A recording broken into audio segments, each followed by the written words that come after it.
Boa noite a todos. Agradecendo pelo convite, né? Na pessoa de irmão Rogério, muito ansiosa, porque essa coisa de tecnologia, por incrível que pareça, me deixa muito mais ansiosa do que assim o presencial, mas eu espero que eu consiga passar as mensagens que eu trouxe para vocês sobre a parábola dos talentos, que entre todas as parábolas, muitas maravilhosas que Jesus Cristo nos doou, essa realmente eu acho muito linda. E aí vamos começar.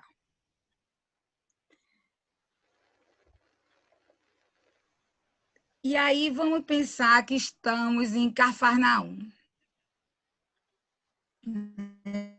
Era uma aldeia de pescadores, camponeses, pessoas muito simples, que lentamente se transformava em uma cidade esfervilhante, que passaria depois à posteridade, infelizmente, como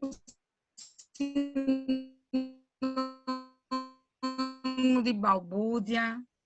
Isso lá na frente a gente conversa um pouquinho. Terá ocasião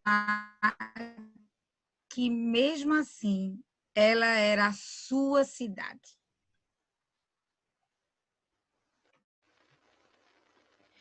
Em face de sua localização geográfica, tornara-se importante aquele que conduzia a importante Damasco. Aí a gente se lembra muito de Saulo, antes de se tornar Paulo, passando pela Itureia, levando rumo ao mar. E aí, por conta dessa localização geográfica, muitos profissionais, imagina, de diferentes países, com intercâmbio de moedas de diferentes regiões, corriam para aquela área. E é claro, né? A gente tinha muitos aventureiros e era realmente como se dizia, uma cidade cosmopolita. E espalhando-se pelas margens frescas do Mar da Galileia, beneficiava-se das suas aragens agradáveis, porque o povo, além de tudo, era um povo gentil, generoso, simples, que se contentava com os recursos de que dispunham, sem deixar se contaminar pelas paixões pervertidas das grandes urbes, porque realmente foi um período de vinda de muita gente que eram trazidos pelos recém-chegados. E aí é nesse ambiente, é nesse cenário que Jesus aparece. E aí, com um povo muito generoso e muito simples, ele foi acolhido gentilmente, com muito carinho, como se fosse um deles. Ninguém perguntava de onde ele vinha, o que é que ele veio fazer, simplesmente acolhia. Esse era o povo de Cafarnaum. Agora, aos sábados, como era de costume, na sinagoga oblonga e sem vida, vitimada pela rotina e indiferença do seu sacerdote. Então, imagina fazendo aquela mesma coisa sem nada diferente. Quando ele se apresentava, e aí as multidões corriam ávidas de conhecimento a fim de ouvi-lo, porque ele trazia as mensagens de uma totalmente diferente, minha gente. Ele falava dos profetas, ele falava da lei, mas era de uma maneira inusitada. Era com uma beleza, uma poesia que a todos fascinava, totalmente diferente. Então, imagina a personalidade de Jesus, transmitindo aqueles mesmos ensinamentos com a maneira dele. Pois as velhas palavras adquiriam outro significado. Tudo antigo, mas a maneira dele falar dava. É como a gente lê um livro. Cada vez que a gente lê um livro, aí passa um tempo, a gente relê, como a gente vai tendo aprendizados diferentes. Então, imagina a lei, profeta, que é aquele mundo da Torá, sendo dito de maneira diferente. E aí emoldurava as vidas com esperança e alegria existencial. Isso aí você tem descrito, quem quiser, num livrinho muito lindo, A Mensagem do Amor Imortal, de Divaldo Franco, com o espírito Amélia Rodrigues. É lindo esse livro, minha gente, se vocês puderem lê-lo. Fala justamente desse ambiente de Jesus. E aí, como gente simples, com características bem humanas, como nós, cheio de luz, cheio de sombras, cheio de alegrias, cheio de culpas, pescadores, cobradores de impostos, prostitutas, ladrões, doentes. Foi para esses que Jesus veio. Era esses que mais acolhiam ele. E aí nenhum deles foi criticado por Cristo, nenhum deles. Todos foram contagiados pela experiência de amor do Mestre, que via em cada um o ser divino, o Filho de Deus. E aí, quando a gente estuda esses personagens e a gente relembra todos eles, a gente relembra a prostituta, relembra a samaritana, Zaqueu. E aí, na verdade, são considerados pela psicologia como arquétipos. Representa, como Jung dizia, nossa personalidade. Na verdade, cada uma daquelas pessoas está em nós. E é como se o Jung usou muito isso para poder mostrar exemplos do passado no presente. E aí a gente diz assim que todas essas pessoas, na verdade, somos nós. Então, o evangelho é feito para nós. E independente da circunstância, independente, se a gente lembrar de cada um que apareceu, fizeram contato com o melhor de si. E aí a gente diz que eles despertaram para o alto amor, independente do que eles tinham feito. E desenvolveram por meio de um esforço continuado o autodomínio e a autossuperação. Veja o exemplo de Pedro. Veja o exemplo de Maria Magdala. E aí a gente também vê, é um livro muito lindo, Alto Amor, de Andrei Moreira. Então, ele descreve todos os personagens que tiveram a oportunidade de ter contato com Cristo. E muito interessante, como se diz, é um mundo de superação. E é esse simbolismo que a gente traz para nós atualmente, sempre, por todas as nossas vidas, as memórias do Evangelho, da Boa Nova. E entre as fotos que eu acho mais bonita, eu acho ela. Eu acho essa. Eu fico imaginando ele sentado, como se diz, olhando aquele mundo e imaginando quanto ele tem para dar, quantos doentes ele tem para acudir. E aí, realmente, minha gente, Jesus é o mais notável ser da história da humanidade. Teve muitos seres maravilhosos, mas ele é o mais notável. Afinal, ele é o governador da terra. O Evangelho é o mais belo poema de esperanças e consolações de que se tem conhecimento. Num período que predominava a ignorância em forma de sombra individual e coletiva. E aí a gente traz para os dias de hoje.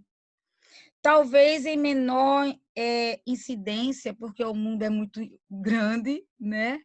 Mas existem muitas mentes conscientes, como se chama, mente desperta, mas a gente traz isso para nós. Sombra individual, sombra coletiva.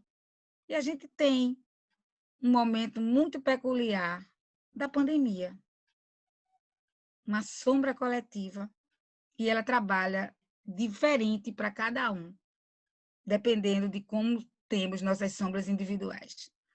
Jesus cindiu ao lado escuro da sociedade e das criaturas e iluminou as consciências com proposta de libertação. E aí tem um livrinho muito lindo, que eu não sei se vocês chegaram a ver, Sabedoria do Preto Velho. E aí ele diz, assim como a Lei Áurea foi a libertação dos escravos, o Evangelho de Nosso Senhor Jesus Cristo é a libertação da nossa alma. É muito lindo essa questão. E é verdade. Ele é uma libertação de nossa alma. É uma libertação pelo conhecimento da verdade e integração dos postulados soberanos do amor. Ele trazia uma nova versão da realidade. Então, imagina. Por isso que era considerado rebelde. Se a gente fosse trazer pelos tempos modernos, seria o Che Guevara dos tempos modernos. Diziam que ele queria abolir a lei. Não. Só que ele trazia uma realidade centrada no ser imortal. Quem quiser que diga que ele não está ali tudo descrito, tudo falando da nossa imortalidade, procedente do mundo espiritual, e a ele envolvendo, o que alterava a estrutura da justiça, que não mais deveria ser punitiva, destrutiva. Olho por olho, dente por dente, amputações, se aquele olho for mal, arranca, mas sim uma estrutura educativa e reabilitadora. Esses são os exemplos de Jesus. E aí ele mostrava, né? É uma lição até hoje que o ser humano erra por ignorância e rebeldia, e espiritual nossa. É como se fosse a criança interior ferida que teima em ainda fazer as coisas erradas porque não quer crescer. Sob os estímulos de um ego autodefensor, sem conhecimento profundo do significado existencial, sem dar o valor de si mesmo. Então, a gente erra porque quer, porque somos imaturos. Nossa criança interior precisa de muito para ser trazida, pelo menos na adolescência, e ser acolhida. O ensinamento de Jesus fundamentava-se na evolução do self, iluminando a sombra e vencendo-a. Isso é o que ele trouxe para nós. Suas parábolas, a gente chama assim, como fosse argamassas com o cimento das lições do cotidiano. Então, ele escolhia tudo que era o pão, a vinha, o grão de mostarda. E aí ele trazia tudo que fosse o cotidiano, são discursos para todos os períodos do desenvolvimento sociopsicológico das criaturas. Tem o livrinho de Divaldo, né? De Joana de Anjos, na psicografia de Divaldo, Jesus e o Evangelho, à luz da psicologia profunda, então é muito interessante. Então, ele mostra todas as etapas, o período que ele passou aqui, esses 3 anos, mostrou que estava ali tudo arrumadinho para o nosso desenvolvimento sociopsicológico. A gente é que teima em não aprender. Quando o Papa Damaso, foi muito interessante essa época, Roma 283, São Jerônimo empreendesse a grande tarefa de revisão do Novo Testamento para o latim, se lembra, imagina a responsabilidade. Aí São Jerônimo correu para Jerusalém e foi dar o prosseguimento à obra. Revendo o texto, imagina o trabalho que ele teve. Revendo o texto da tradução latina, aí tinha que comparar com o grego, aperfeiçoando. Aí, na hora da escolha, ele teve que separar, ficou assim, tinha 3 evangelhos que ele chamou sinóticos. Realmente, Marcos, Mateus e Lucas, que assim, são versões diferentes do mesmo material. E aí ficou naquele quase que o evangelho de João não entrava. Apesar de Mateus, a gente sabe que Mateus foi o primeiro, a gente vê Mateus, quando começa a estudar o evangelho, que a gente vê Mateus, a gente sabe que Mateus não foi o primeiro evangelho. Provavelmente, o evangelho de Marcos, você via quando a gente estuda Marcos, a gente vê que é aquele sentimento de urgência. Marcos é muito prático. E aí era aquela coisa, ele tinha urgência, né, para arrumar o evangelho, a questão de pregação. Ele era rápido, cheio de ação. É muito interessante quando você parte para estudar Marcos e realmente ele é chamado do proto-evangelho. E acredita-se que tanto Mateus como Lucas se beberam nessa fonte. Tiveram as suas experiências, seus escritos, mas aí por isso que você, quando arruma eles, é chamado sinótico, porque eles pegaram tanto Lucas como Mateus, arrumaram, né, pegaram a fonte Marcos e depois as suas experiências. Mas, na verdade, eles são muito parecidos. Quando você arruma, eles são bem parecidos. Só a maneira de escrever, que para Marcos era ação. Mateus não. Por isso que ele dizia sua terra, Cafarnaum. Porque Mateus ele tinha maior interesse pelos interesses dos problemas judaico-cristãos daquela época. Ele tinha interesse, entendeu? Ele queria ajudar aquele povo, principalmente os gentios. Então, assim, independente daquela confusão de Cafarnaum, ele dizia, era a minha cidade. né? E aí ele enfatiza, aí você diz, mas por quê? Quer dizer, tudo isso são estudos. Por que Mateus ficou primeiro do que Marcos, né? Marcos, teoricamente, foi escrito 60, 70 anos depois de Cristo.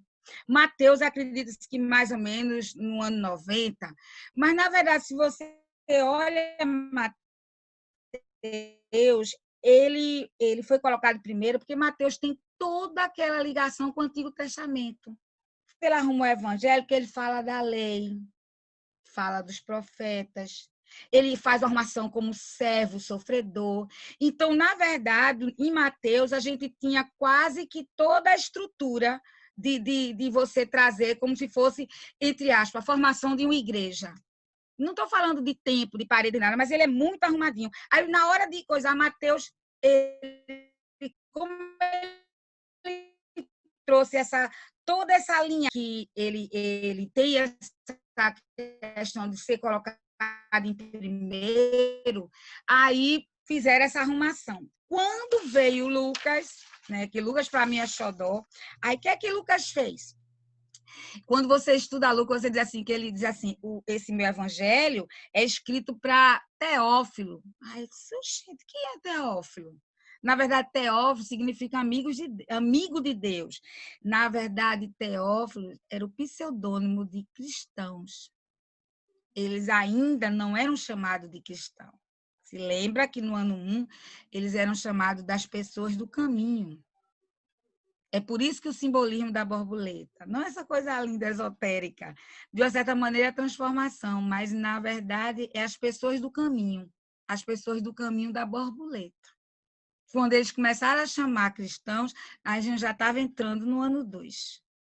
E antes disso, do caminho da borboleta, Teófilo, amigo de Deus, era nomeado todos os cristãos. E aí, na hora de São Jerônimo da arrumar, João, né? João quase, porque ele não é um sinótico. João tem uma linguagem totalmente diferente. Provavelmente ele já foi escrito lá depois do ano 90. E aí ele cita a fé. Lembre do Evangelho de João. Quando ele diz o princípio era verbo, ele traz toda uma cosmogênese.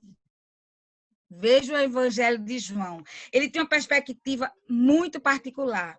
Em João é que você lê coisa assim, preciso nascer de novo, o pão da vida, rios de água viva. E você diz que você não encontra no Evangelho de Marcos. Não vai encontrar isso em Marcos. É luz do mundo, a verdade que libertará, né? Antes de Abraão, eu sou, imagina. Em João foi, a São Jerônimo ficou assim, ó, entre os apócrifos, realmente, entre os apócrifos, que a igreja não quis saber dos apócrifos, foram aparecidos bem depois. O João disse, vai, esse agora vai. Mas, na verdade, ficaram quase que a gente só tinha 3 evangelhos. Então, eu sou a ressurreição e a vida, a toda semente deve morrer. Depois ele fez, eu sou um caminho, a verdade e a vida, a vinda de um consolador. Pedro, apacenta a minha igreja. Então, tudo isso é o Evangelho de João. E aí, mas mesmo os apócrifos, que a gente começou assim, a achar de 1945 para cá, essa mensagem divina, em atitudes e exemplos, foi entregue ao mundo. Que esse era o verdadeiro objetivo. E aí a gente tem, né, como diz, corra para o mundo.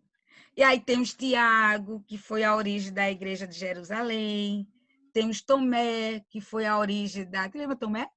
Acredita, só acredito pegando nas chagas. Foi a origem da igreja da Índia. Pedro e Paulo, fundadores da Antioquia e de Roma. João, na origem de Éfeso. Enfim, o evangelho de nosso Senhor Jesus Cristo é um caminho que não conduz somente ao exterior, ritos, para fazer todo aquele, né? Ou a lembrança, ou o que a gente chama, ou a nossa anamnese, as nossas memórias, que é importante, ou mesmo para atos de justiça. Na verdade, ele é um caminho para o interior nosso, onde está lá nossa centelha divina, lá onde já os rios de água viva. onde os fluxos e refluxos da vida e do sopro, do ruá, nos sustentam e nos carregam. E foi assim que chegou até os dias de hoje. E é como diz, para sempre.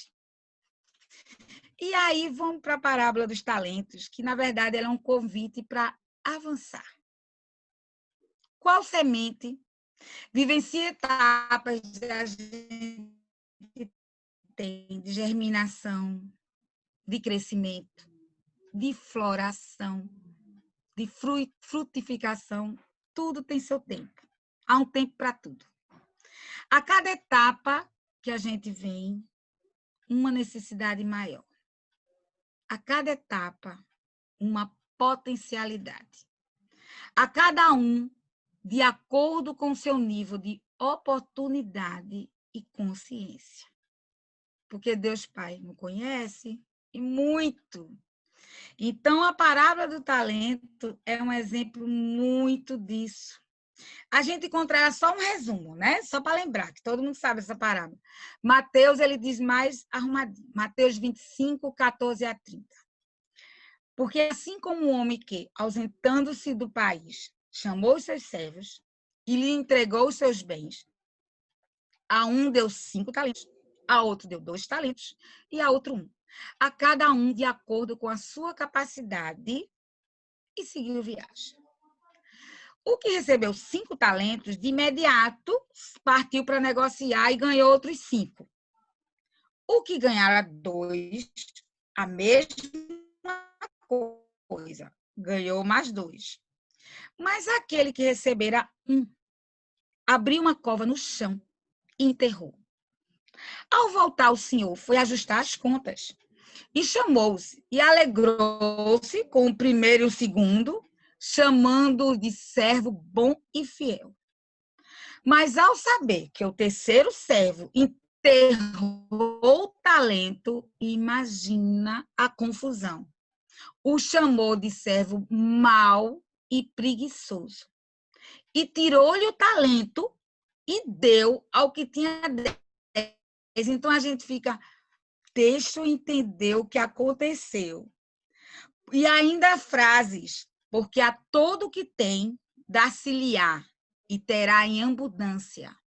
Mas daquele que não tem, até o que tem será tirado. Quanto ao servo inútil, lançai-o fora nas trevas. Ali haverá choro e ranger dos dentes. Então, é uma parábola que realmente eu particularmente fui para frente, fui para trás, logo quando eu tive contato. E aí eu ficava, meu Deus, o que é que ela simboliza? E aí vai muitas leituras para poder, como diz, digerir. Palavras-chave para a gente se situar nessa parábola. Dons, oportunidade, trabalho, escolha, omissão,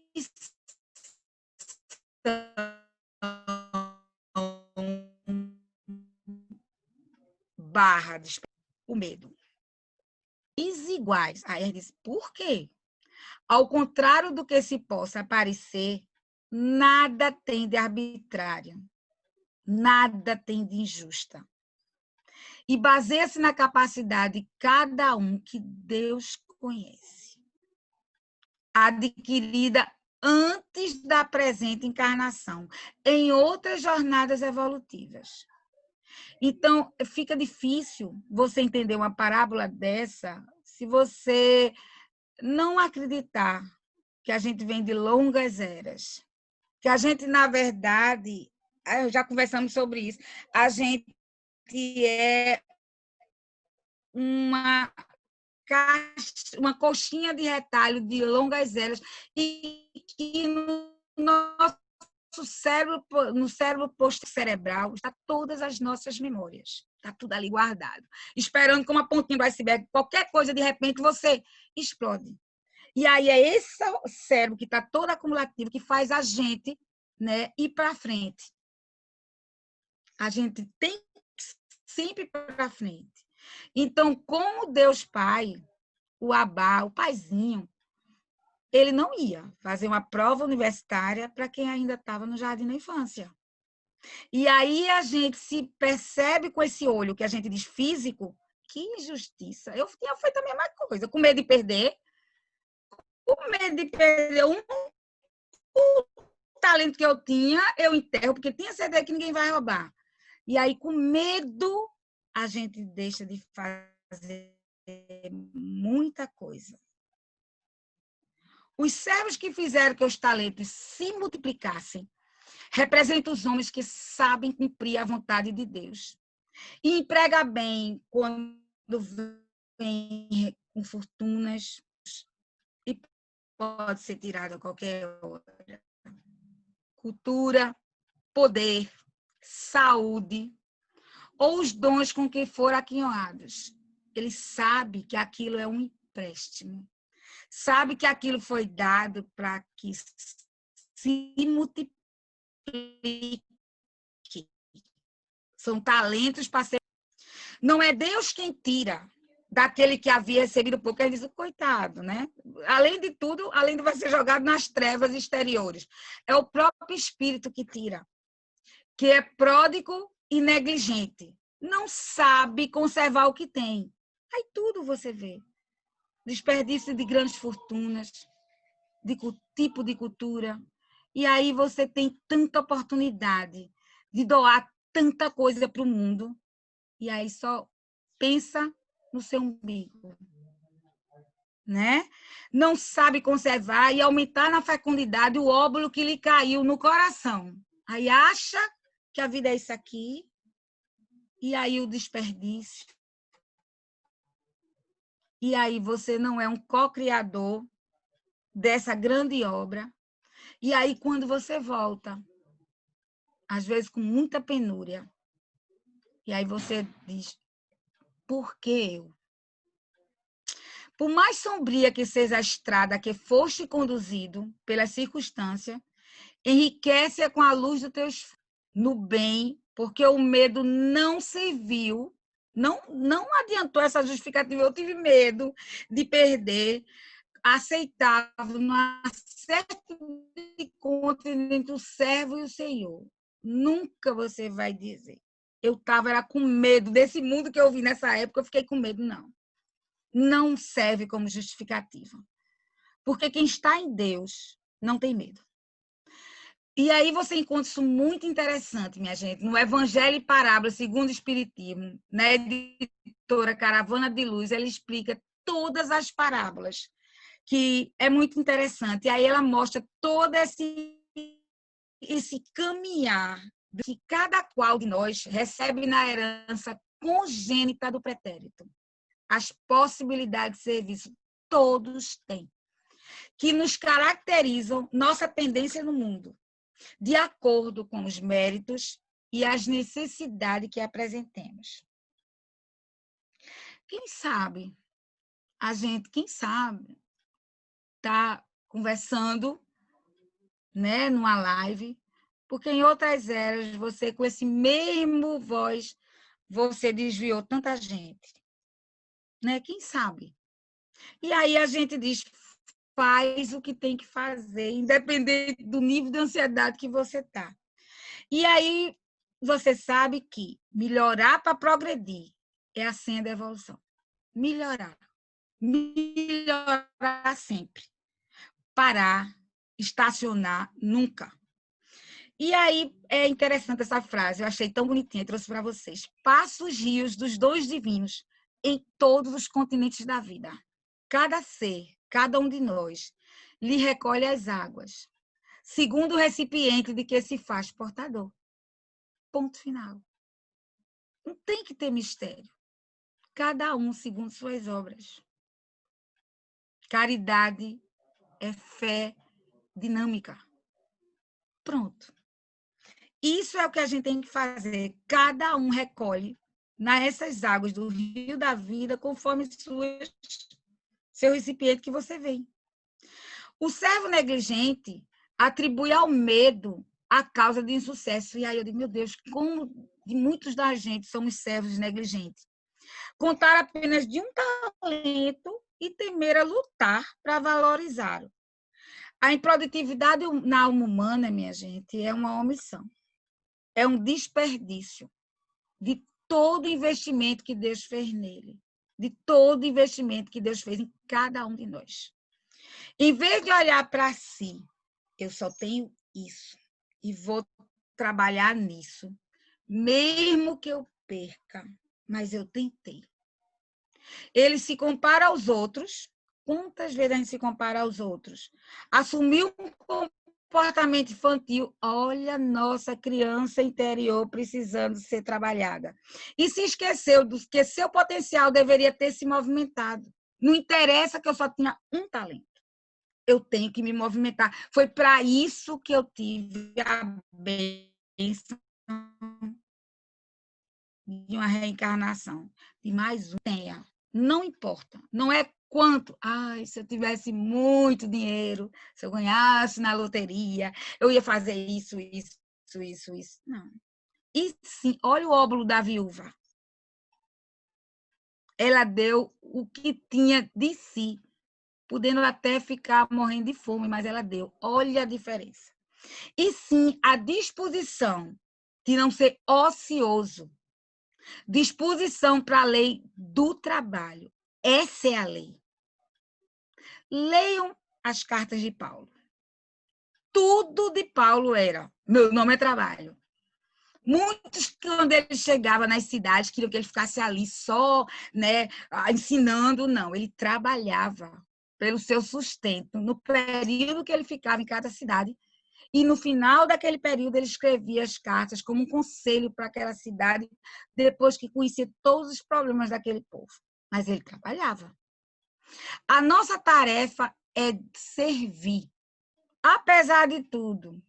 Como e quando, sei lá. Muitas vezes a gente nem sabe como eu vou servir. Quando? Qual é a época? Interessa, na verdade, é nossa disposição pessoal. Olha, eu não sei nem para onde vai, mas eu estou aqui pronta. Fiat, como um convite para superar o medo. E aí a gente tem muito medo de tudo, minha gente. E não estou falando só nesse período de pandemia, mas no dia a dia. Tem gente que tem medo até de trabalhar, de servir. Tem gente que tem medo de fazer amigos, que pode no meio ter, de repente, alguém falso, de desapontar, de sofrer, da incompreensão. Tem gente que tem medo até de ficar alegre. Ai, meu Deus, hoje eu ri tanto, estou tão alegre, acho que amanhã vai ter alguma coisa errada. Da dor, isso todo mundo tem. E alcança o fim do corpo sem o mínimo esforço para enriquecer a existência. Vida, agarram-se ao medo da morte. Ai, meu Deus, morro de medo de... meu Deus do céu, o que é que eu posso fazer para não pegar atualmente esse vírus? Então, na vida, agarram-se com o medo da morte. Aí, quando estão próximos da morte, aí eles confessam que teve medo da vida. Então, hoje em dia, quando a gente estuda a boa morte, não é na hora que você trouxe, que conseguiu fazer uma boa morte em casa, com os seus, dando conselho, não. A gente aprende que a boa morte significa o bem viver. Quando você tem uma boa vida, não em termos materiais, uma vida plena, uma vida em abundância, aí você tem uma boa morte. E a pretexto de seres menos favorecidos pelo destino, transforma-se gradativamente em campeões de inutilidade e preguiça. Não, não posso, que eu estou cansada, eu passo o dia, eu trabalho muito, eu estou no emprego ruim, meu chefe é chato, eu estou ficando mais velha, eu estou com o joelho com problema, minhas costas, eu não consigo. Não. Aí, com isso, a gente se torna campeões de inutilidade e preguiça. Eu não posso fazer nada, porque eu já me dei demais, ou eu estou muito cansada, ou pronto. Tudo a gente arruma uma desculpa. E aí você encontra isso tão interessante. No Evangelho segundo Mateus, de Francisco Xavier, pelo Espírito de Emmanuel. Muito interessante essa questão de inutilidade inútil e preguiçoso. Existindo ainda a questão de medo, essa que chama omissão, como forma de violência também, minha gente. Quantos da gente a gente deixa de fazer uma coisa, deixa de omissão, e é uma forma de violência. Com um bem que não foi feito. Ah, eu não faço nenhum mal. Eu não faço nenhum mal, eu não consigo matar nenhuma formiguinha. Mas também eu não me movimento para fazer nenhum bem. E se não escolhemos, a vida escolhe por nós. E aí, quando a vida escolhe por nós, não tem direito a nenhum planejamento, a coisa cai de paraquedas. Puf! Meu Deus, eu estava assim, de repente, caí da escada. Eu estava, e aí, quantas opções a gente teve de planejar, e aí, se a gente está parado na inutilidade, no ócio, a vida decide por a gente. E aí é esse talento retirado com uma forma de acorde. E aí a gente tem um fato muito emblemático que hoje, até hoje é estudado na psicologia. Com certeza vocês já ouviram falar. A gente chama-se de síndrome de Genovese, ou efeito espectador, ou responsabilidade difusa. Vocês se lembram desse caso? Era uma mocinha de 28 anos, em março de 1964. Mais ou menos 3 e pouco da manhã. Naquela época, ela era gerente de um barzinho, uma coisa assim, um pubzinho. O nome de Nova York, o nome dela era Kitty Genovese. Catherine, chamava Kitty. E aí ela morava no Queens. Né? Então, ela chegou, né, fechou o carro, estacionou a pouco distante da entrada da casinha dela. Ela morava naqueles prédios ali no Queens, que embaixo é como loja e em cima, né, era o prédiozinho, mas só que era em frente de um apartamento chique que tinha no Queens, que eram 10 andares, 64. E aí, quando ela vinha, que ela fechou a porta, quando vi passos atrás dela, um assalto, e aí o assaltante esfaqueou 3 facadas nas costas, ela caiu, né? Deu um grito enorme, e aí acordou o povo desse prédio. 30 acordaram. E aí o assaltante fez o assalto, levou a bolsa, e aí quando o povo começou a gritar da janela, sai, deixa disso, aí o assaltante foi embora, se afastou. Aí ela se levantou tonta com 3 facadas, se levantou tonta e chegou ainda na porta da entradinha do prédio, aqueles prédiozinhos, né, que você entra com a escadinha assim de lado, na porta. Aí o assaltante, quando todo mundo silenciou, aí ele voltou, estuprou e terminou de matar. Ela ainda gritou muito, abriram as portas de novo e começou a gritar, taraná, mas aí não teve mais tempo. Diz que tudo isso durou 35 minutos. E 38 pessoas viram o que está acontecendo. Mas ninguém, todo mundo achava que o outro ia fazer. Imagina, 38 pessoas olhando, mas o outro ia fazer, né? Então eles chamam assim síndrome da responsabilidade difusa, e eles foram realmente autuados. 15 dias depois, né, quando foi colocado no jornal tudinho, essas pessoas ficaram inertes, apáticas, não realizaram qualquer ação para evitar o crime. E aí ele diz assim, aí na hora de ser autuado, não, mas a gente pensava que era briga de namorado, a luz estava muito ruim da rua, né? Eu estava cansado, aí eu voltei para o quarto para dormir, né? E aí a partir daí, a gente tem um aforismo que a gente conhece muito. Para o triunfo do mal, só é preciso que bons homens não façam nada. Pronto. Acabou-se. Para o triunfo do mal, é só os homens bons não fazem nada. E aí a gente tem até hoje estudo na psicologia, o que é que acontece com várias pessoas, e no final uma ficou esperando pelo outro e ninguém acudiu o kit. E ela foi morta em 35 minutos, com 38 espectadores.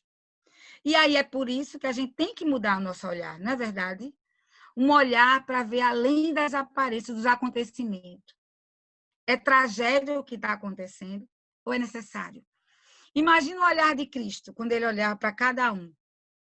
O olhar do samaritano. Cristo, como se diz, é o top. E o olhar do samaritano? E rapidinho ajudou, deixou ali, disse que depois voltava, pagava o restante, sem precisar de gratidão.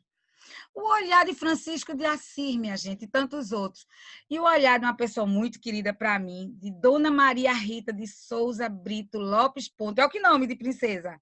Missionária do amor. Uma samaritana comprometida com a vida. Nós a conhecemos por Irmã Dulce dos Pobres.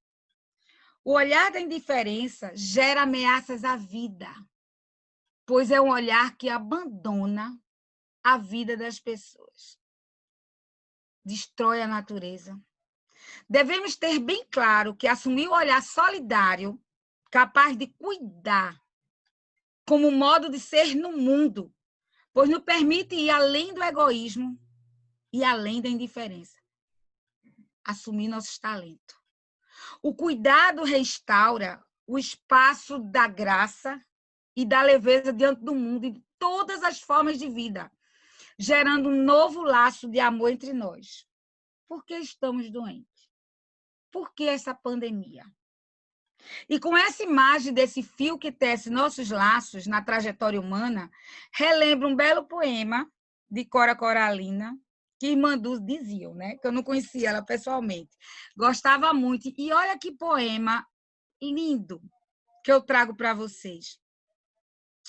Então, Cora Coralina dizia, Irmã Dulce adorava declamar essa poesia. Não sei se a vida é curta ou longa demais para nós, mas sei que nada do que vivemos faz sentido se não tocarmos o coração das pessoas. Muitas vezes basta ser, olha os nossos talentos, um talento, o colo que acolhe, o braço que envolve, a palavra que conforta, o silêncio que respeita, a alegria que contagia, um talento. A lágrima que corre, o olhar que acaricia, o desejo que sacia, o amor que promove. E isso não é coisa de outro mundo, minha gente. É o que dá sentido à vida. E o que faz com que ela nem seja curta, nem longa demais, mas que seja intensa, verdadeira, pura, enquanto ela durar. Isso é Cora Coralina. É necessário passar por todas essas experiências que ele está passando. Pode ter certeza. Experimentar dificuldades e acertos. Sofrer perseguições e entender que tudo isso faz parte do processo evolutivo. Quando penetramos intimamente no entendimento das parábolas de Jesus, é que percebemos que são uma bússola para nossas vidas. A pedagogia de Jesus se baseava em aprender a conhecer, a fazer, a conviver. Olha a pedagogia da cruz. E a ser. É isso que Jesus mostrou para a gente. A sua maior preocupação era a autoiluminação daqueles que o buscavam. A tua fé te curou. Lembra-te. A sua mensagem era fundamentada no conhecimento que liberta, mas nunca tomou o fardo das aflições de ninguém. Ao contrário. Ele nos ensinou e nos ensina como carregar a nossa cruz, igual como ele carregou, em direção ao Gólgota. Na verdade, ele mostrou para a gente, ele mostra para a gente diariamente que o ser humano está destinado às estrelas. E aí a gente se lembra da Gênese, da bolota ao anjo. E a gente lê, estuda tanto e não acredita. E conforme nos prometeu, enviou posteriormente os seus mensageiros. Imagina quantos eles mandou para a gente depois, a fim de que nos desperte a consciência e repita suas lições. Porque toda aprendizagem exige exercício, repetência. Para a gente aprender uma lição, fazer uma prova, repetência. Se a gente não aprendeu, volta e mais ou menos naquele período a gente vai ter a prova de novo. É assim que às vezes acontece, momentos da vida da gente que está tão conturbado, você diz, meu Deus, foi o que aconteceu. Mas são lições que precisam fazer uma nova prova, porque a gente repetiu. De forma que se fixem por definitivo nos painéis da memória, transformando-se em conduta salutar. Em resumo, Tudo é caridade. E mais ainda, Jesus nos disse também que não basta aí a gente dizer, eita, não basta tolerar e até mesmo perdoar o mal que nos é dirigido. É preciso auxiliar aquele que derrapou na insensatez e gerou a situação infeliz. Que ele é um irmão de caminhada, que ainda está cego. Ele precisa sair do maia, da ilusão, de que é essa vida terrena que não tem nenhum significado atrás. Na maré de nossa vida, tudo que a gente joga no oceano, ela vai voltar para a nossa praia, sem erro de endereço. A verdadeira caridade consiste em entender que cada palavra da oração do Pai Nosso está nos remetendo ao encontro íntimo com Ele, que com certeza permanece no meio de nós. E aí, tudo passa, né? Tudo passa. Felicidade passa, tristeza passa, dor passa, a gente passa. E que são lições repetidas que merecem ser aprendidas novamente. Porque em algum momento nos esquecemos de que nos comprometemos quando aceitamos a bênção da reencarnação. A gente fez um trato, né? São poucos, ainda tem muitos espíritos que... Muitos não. Ainda tem uma quantidade que chama reencarnação compulsória. Vai que teu perispírito está muito desorganizado, tem que ir. E aí, às vezes, você tem até uma organizaçãozinha, como a gente estuda, do perispírito, com poucas horas de vida, às vezes no intraútero, né? Às vezes durou poucos dias, aí a gente começa a entender, né, o porquê. Mas, na verdade, a maioria da gente, a gente tem um trato, né? É uma aliança. E aí é o simbolismo do arco-íris, né? Quando a gente vê o arco-íris, a gente sabe que é a aliança de Deus com a gente, que está muito viva. Cada arco-íris, quando a gente tiver esquecido, quando a gente vê o arco-íris, diz, eita, tem um trato. Não sei o que é. A bênção também, como se diz, do véu do esquecimento. Mas aí eu tenho que me pôr em movimento. Pronto. Não sei como diz, quando a gente bota o pé na estrada, que com a coragem, o primeiro passo, no instante aparecem as coisas que precisamos fazer. O importante é o primeiro passo. E aí tem umas frases que eu acho lindo, que aí a gente encerra. Vigie seus pensamentos e eles se tornarão palavras. Vigie suas palavras e elas se tornarão seus hábitos. Vigie seus hábitos e eles se tornarão seu caráter. E vigie seu caráter, porque esse será o seu destino. Que assim seja. Muita paz. Obrigada. Pronto. Eu acho que eu consegui, pelo menos o meu objetivo, de conversar sobre as parábolas, essa dos talentos, que é o meu xodó. E se tiver alguém perguntar alguma coisa ou quiser colaborar, contribuir, à vontade.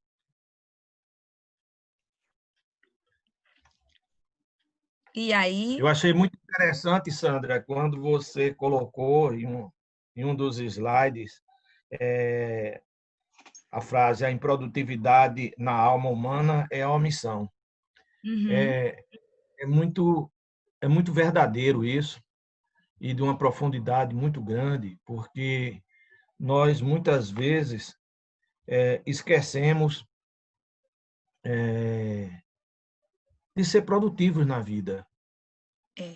Esquecemos que estamos aqui porque temos um compromisso assumido na espiritualidade de crescimento e de aperfeiçoamento cada vez melhor. E, em seguida, você falou, acorde. Então, vamos acordar. Acorde. Eu lembrei de um ditado que às vezes o pessoal fala, diz, acorda para Jesus. Acorda para Vamos Jesus acordar aí. para Jesus, vamos acordar para Eu nós amo. também, né? É. Mas foi ótima a sua palestra, adorei. Ah, obrigada, obrigada. Obrigada, Douglas. Boa Ai, que noite. bom. Eita, professor! Boa noite. Boa noite. Veja bem, sempre bom ouvir você, pelo conteúdo que você nos traz, pelo conhecimento. E quando o Douglas fala na omissão, na indolência, é justamente aquela criatura que não quer se dispensar da zona de conforto. Aquele que nada quer fazer, mas tudo quer ter direito. E com isso vai levando a vida na omissão, porque temos o compromisso acordado na espiritualidade superior, inclusive com os nossos irmãos. Porque se nós nascemos para viver em sociedade, é para conviver com a sociedade, não é para usufruir da sociedade. Então, essa zona de conforto, que muitos ainda se encontram, vão despertar dentre os mortos, né? Como foi dito, não é? Mortos de espírito, não é morto do corpo físico. Então, realmente, esses vão ter um retardo, um aprimoramento, uma evolução. Mas todos vão chegar na angelitude, porque é o destino de todos nós. Agradecer ao convite de um centro do coração, que é o Caminhando para Jesus. Agradecendo a Deus Pai por ter recebido essa tarefa, que no começo fiquei super ansiosa. Agradecendo a Jesus, nosso irmão maior, aos benfeitores espirituais dessa tarefa, ao meu amado benfeitor, e agradecendo por todos os que tiveram a oportunidade de estarem presentes, encarnados e desencarnados. E aí, como tem um tempinho, eu gostaria que todo mundo fechasse os olhos e a gente rezasse, orasse a oração que Jesus nos ensinou. Pai nosso que estás nos céus, santificado seja o vosso nome. Venha a nós o vosso reino. Seja feita a vossa vontade, assim na terra como nos céus. O pão nosso que cada dia nos dai hoje.